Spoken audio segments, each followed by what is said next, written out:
as I was growing up, I worked hard in school because every time I was going to school, I knew I was doing it for my mother so that I don't let her down. And sure enough, I did not let her down.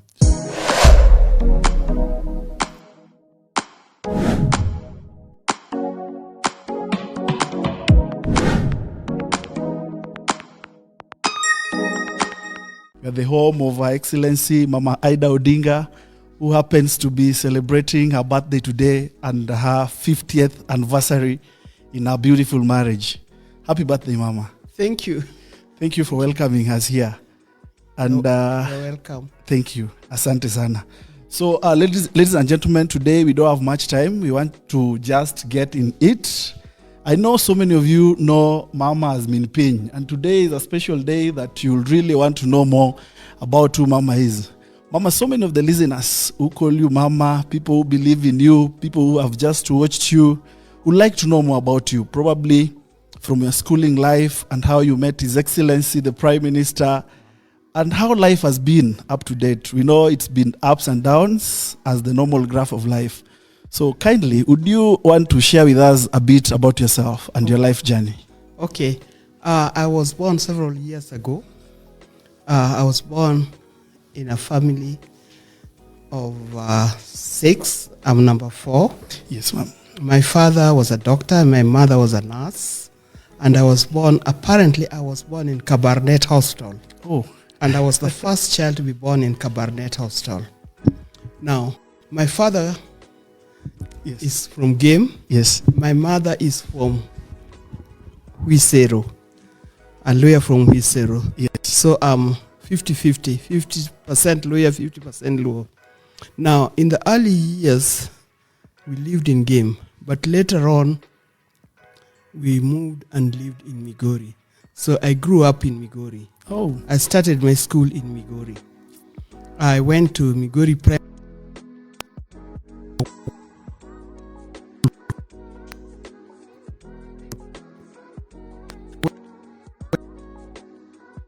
My O-levels.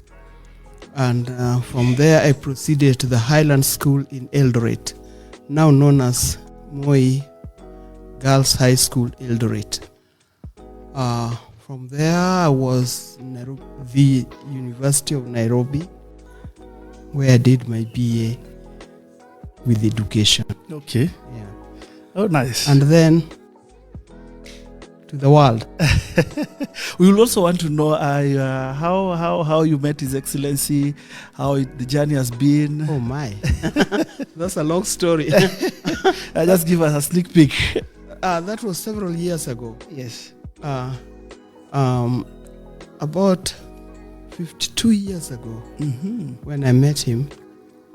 That time I was in the University of Nairobi, and apparently he was a lecturer at the Mechanical Engineering University of Nairobi. Same university.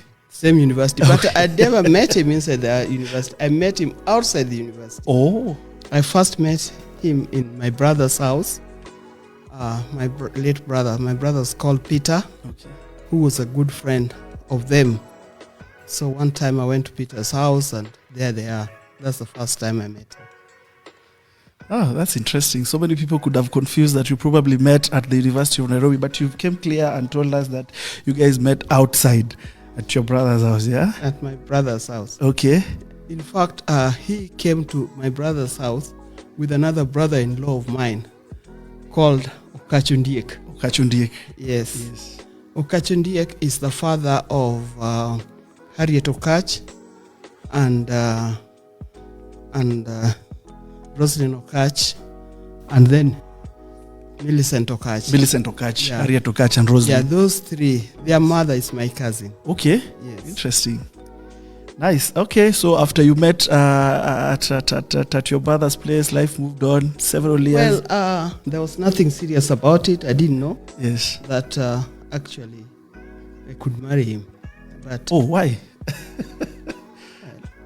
He just happened to be a guy like anybody else. Later on, things just worked out. Yeah. And here we are. Okay. That is exactly 50 years ago. 50 years. When we had ever wedding.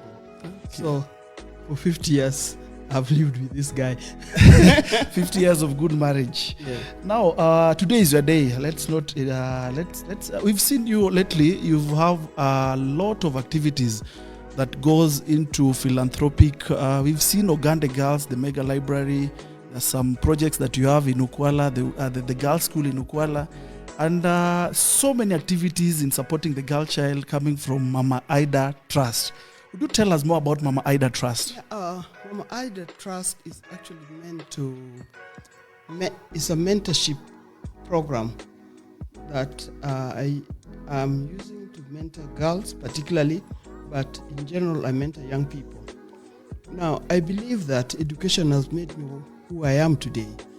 If I had not gone to school, if I didn't have that education, maybe I would not be sitting here today talking to you. Sure. And I know there are many, many girls. Yes.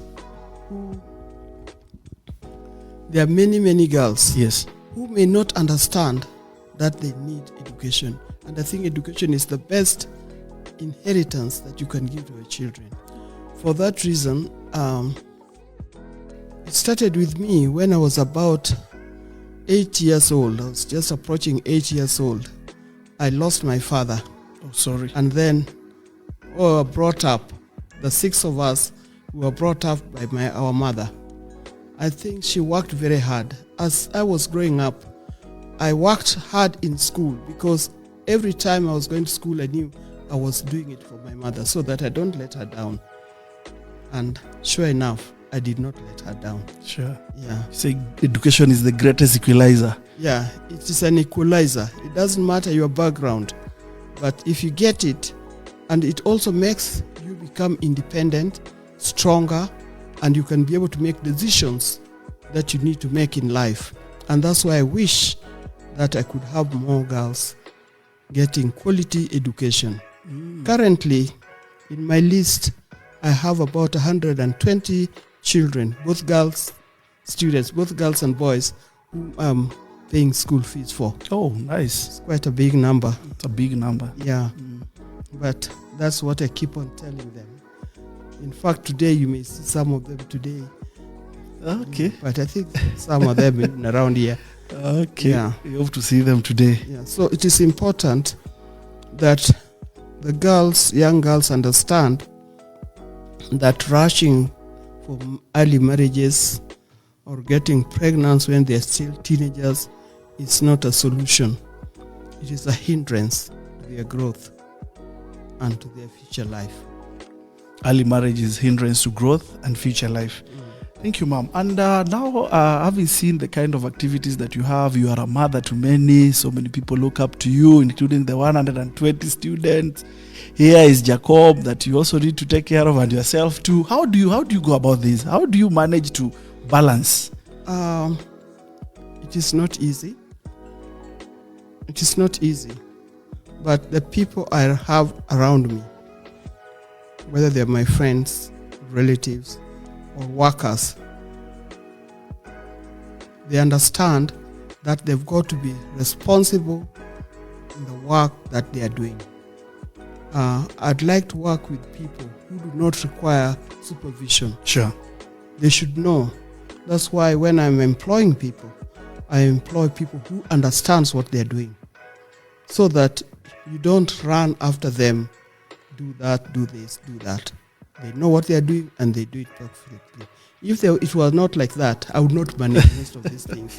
Sure. But apart from looking after my homes, I'm the managing director of East Africa Spectre, the company that manufactures gas cylinders. Yeah. Yes, I'm doing that. Oh, nice. And I'm a mother, I'm a grandmother, I'm a friend to many.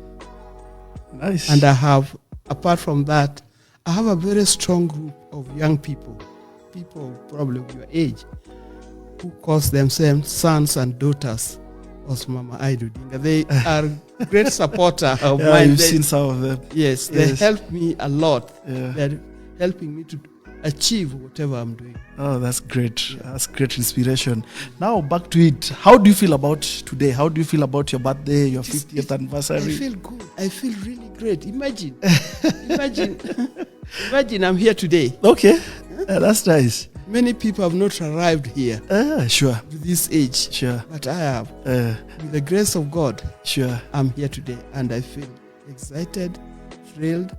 I thank God for my life. On the same breath of excitement, what message would you want to pass across to our viewers, listeners who are watching you today and they just want that message from Mama? For those who are watching me today, I wish you well. I wish you well. The other time on my notice board, I had a message that says that there is no elevator to success. You have to use the stairs. Walk one step at a time and you'll get there. Don't rush to success. Don't use an elevator. Use the staircase. That's the message I'll give most of the people, particularly the young people who are watching. Nice. Mama said it. There is no elevator to success. You have to walk to reach your destination. Use the stairs. Use the stairs. Walk through the stairs.